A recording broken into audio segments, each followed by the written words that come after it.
क्या करने जा रहे हो जनता के? विकास कर रहे हो, किस तरह से करोगे?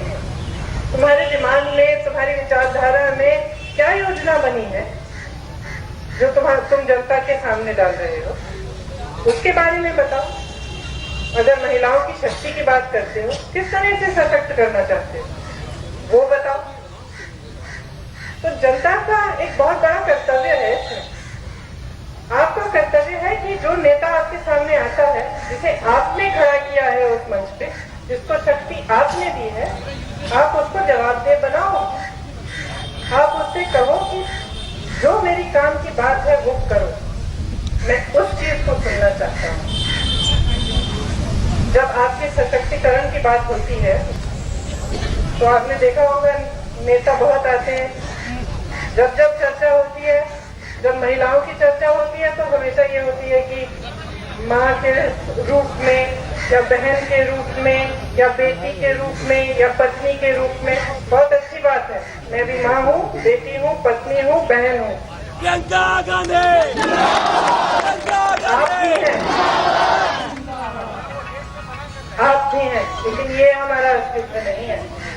हम नारी हैं, ये हमारा अस्तित्व है।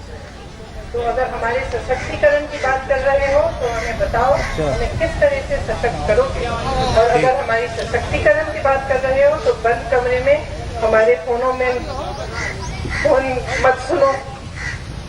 आपको मालूम होगा, है ना?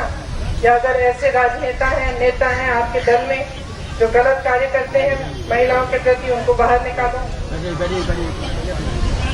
महिलाओं को आगे बढ़ाओ, आरक्षण दो। क्या कर रहे हो आप हमारे लिए, ये पूछो। इस चुनाव में जनता के सामने बहुत बड़े सवाल हैं। मैंने महिलाओं की बात की, लेकिन इससे कहीं ज्यादा सवाल है। किस तरह की राजनीति चाहते हैं आप? एक नकारात्मक राजनीति या एक ऐसी राजनीति जो देश को मजबूत बनाए? सकारात्मक राजनीति। आप कैसी राजनीति चाहते हैं, जिसमें एक व्यक्ति को सारी शक्ति मिले, कि एक राजनीति जो आपको शक्ति दे, जो आपकी शक्ति को पहचाने? कांग्रेस की विचारधारा ने आपको सूचना का अधिकार दिया, शिक्षा का अधिकार दिया, रोजगार का अधिकार दिया, भोजन का अधिकार दिया, आगे चलकर स्वास्थ्य का अधिकार मिलेगा, आवास का अधिकार मिलेगा। तो मैं ये शब्द इस्तेमाल करती हूँ, दिया।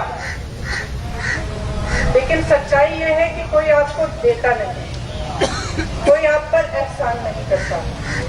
ये आपके अधिकार है,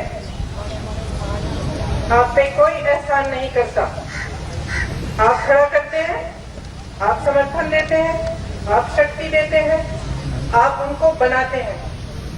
देश आपका है, आप देश के रखवाले हैं। इस देश की संस्कृति की रखवाली के रखवाले आप हैं।